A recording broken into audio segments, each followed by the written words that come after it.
तो आज हम क्लास 10th की वर्कशीट 54 करेंगे और ये आपका चैप्टर है 12 जो कि आपके एनसीईआरटी बुक में है और इसका नाम है विद्युत। पहले हिंदी मीडियम स्टूडेंट्स के लिए, उसके बाद इंग्लिश में करेंगे। आज हम करेंगे विद्युत धारा और विभवांतर, दो टर्म्स हैं जो पूरे चैप्टर में आपकी यूज़ होनी है। जैसे कि आप देखते हैं कि दैनिक जीवन में विद्युत का बहुत ही महत्वपूर्ण स्थान है और दुनिया में सारी चीज़ें आज विद्युत के बिना पॉसिबल नहीं है। तो विद्युत है क्या? विद्युत ऊर्जा का वो रूप है जिसमें अक्सर विद्युत ऊर्जा कहा जाता है। और जब भी विद्युत किसी चालक से गुजरती है, तो माना कि कोई धात्विक चालक है, तो हम कह सकते हैं कि चालक में विद्युत धारा प्रवाहित होती है। अब विद्युत धारा होती क्या है? जैसे कि आप जानते हैं धातुएं परमाणु से बनी होती हैं और परमाणु में इलेक्ट्रॉन, प्रोटॉन, न्यूट्रॉन्स होते हैं। इलेक्ट्रॉन गति करने के लिए स्वतंत्र होते हैं और किसी भी चालक में इलेक्ट्रॉन एक सिरे से दूसरे सिरे तक गति करता है। इलेक्ट्रॉन पर ऋणात्मक आवेश होता है, इसलिए हम कह सकते हैं कि चालक में आवेश का प्रवाह होता है। इसलिए अगर हम देखें कि प्रति इकाई समय में अगर आवेश के प्रवाह को विद्युत धारा कहा जाता है तो I से निरूपित किया जाता है और I का फॉर्मूला है Q/T और Q का मतलब है आवेश और T का मतलब है समय। तो विद्युत धारा का ऐसा ही जो मात्रक है वो है एम्पियर।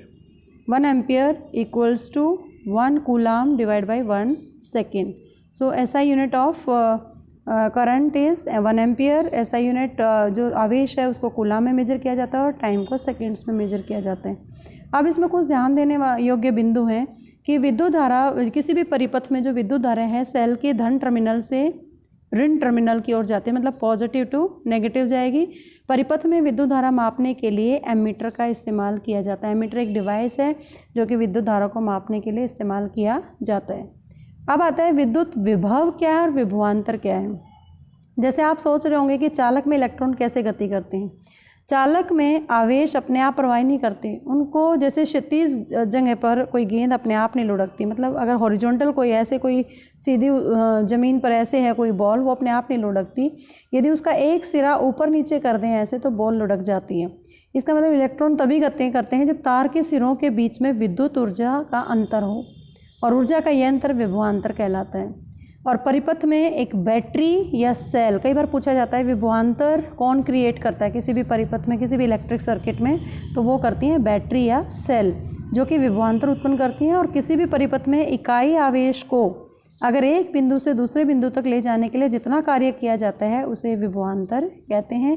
विभवांतर को V से रिप्रेजेंट किया जाता है, कितना कार्य किया गया, किसको, आवेशों को एक जगह से दूसरी जगह लाने के लिए। तो V = W/Q। और विभवांतर का जो ऐसा ही मात्रक है वो है वोल्ट, जिसको V से रिप्रेजेंट किया जाता है।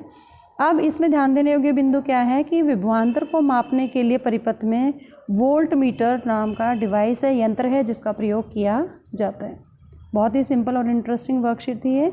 तो इसके बेस पे आपको ये कुछ क्वेश्चंस दे रखे हैं, ये आप अपनी कॉपी में नोट करेंगे।